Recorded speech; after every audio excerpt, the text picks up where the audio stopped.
حضرت عمر فاروق اعظم کے زمانے میں بحرین کا علاقہ تھا، چھوٹے بچے ہاکی گیم کھیل رہے تھے۔ اب ہاکی گیم کے اندر وہ گیند بھی ہوتی ہے، تو وہ ہاکی سے جیسے گیند کو بگاتے تو گیند جو ہے وہ آگے پیچھے جا رہی ہوتی ہے۔ ایسے ہمارے ہاں آج بھی کچھ لوگ ہوتے ہیں چڑچڑے پن طبیعت کے کہ بچوں کی گیند آ جائے نا تو بڑی تکلیف ہوتی ہے۔ تو وہاں بھی ایک پادری بیٹھا ہوا تھا عیسائی، بچوں کی گیند اس کے پاس چلی گئی۔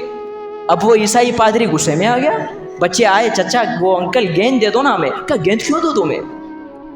گیند میرے پاس آئی کیوں؟ بچوں نے کہا نا انکل دے دو نا، بچے ہیں کھیل رہے ہیں، آپ کو اب نہیں لگے گی، یہ ہوائی تو لگی ہے، گیند سے کون سا آپ کا کوئی جسم کا کوئی عضو ٹوٹ گیا، آپ کو کون سی تکلیف ہوئی؟ ہلکی سی ہوا تو لگی ہے آپ کو، گیند دے دو نا۔ اس نے کہا نہیں دوں گا گیند۔ اب ایک بچہ بیٹھا ہوا تھا اسی عقیدے کا جو آج عقیدہ ہم بیان کرتے ہیں، بچے نے کہا کہ یہ گیند مجھے اللہ کے رسول صلی اللہ علیہ وآلہ وسلم کے وسیلے سے، ان کے صدقے سے دے دو۔ چلو ویسے تو دے نہیں رہا، اب ہم نے تو سارے ہیلے کر دیے اس کے سامنے، دے نہیں رہا، ہو سکتا ہے کہ رسول اللہ کا وسیلے کا نام سن کر گیند تو دے دے۔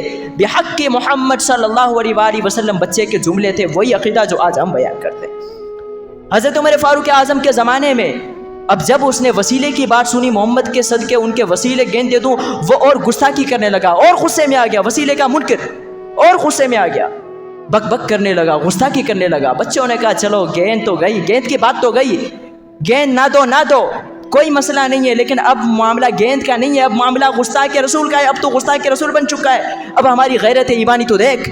وہی بچوں کے ہاتھ میں جو لکڑیاں تھیں نا جن سے وہ ہاکی گیم کھیل رہے تھے، وہی لکڑیاں پکڑی، اس کے سر پہ پٹک پٹک کے ماری اور اس کا سر کچل کے رکھ دیا، وہ بندہ وہی مر گیا۔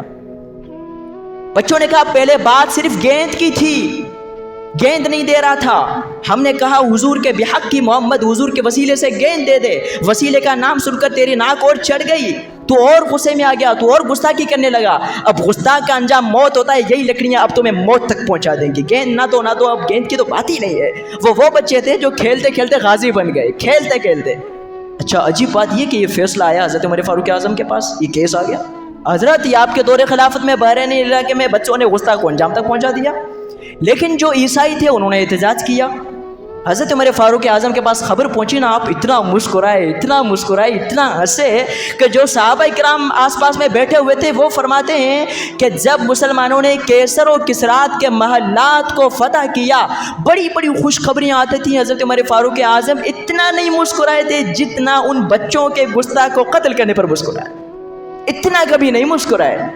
حضرت عمر فاروق اعظم نے فرمایا الان اعز الاسلام، اب اسلام عزت پا جائے گا۔ جب بچوں کے اندر اتنی محبت پیدا ہو جائے، اتنا عشق مصطفیٰ بیدار ہو جائے، الان اعز الاسلام، اب اسلام عزت پا جائے گا، اب اسلام عزت پا جائے گا۔ یہ حضرت عمر فاروق اعظم کے جملے تھے۔ انہوں نے کہا نہیں، ہمیں بدلہ چاہیے، بچوں نے ان کو قتل کیا ہے۔ وحدرم السقف، حضرت عمر فاروق اعظم نے فرمایا کوئی بدلہ نہیں ہوگا، کوئی قصاص نہیں لیا جائے گا، کیونکہ اس عیسائی پادری نے ان بچوں کے ایمان کے ساتھ کھولنے کی کوشش کی، ان کے جذبات کے ساتھ کھیلنے کی کوشش کی، ان کو سب سے بڑی تکلیف پہنچائی، وہ تکلیف جو حضور اکرم صلی اللہ علیہ وسلم کی ذات بابرکات کو گالیاں دے کر، حضور کے شان میں گستاخی کر کے ان کو پہنچائی، یہ ان بچوں کے لیے سب سے بڑی تکلیف ہے۔ اگر اس تکلیف کے بدلے میں بچے اس گستاخ کو جہنم واصل کر دیں تو اس پر کوئی بدلہ نہیں ہوگا۔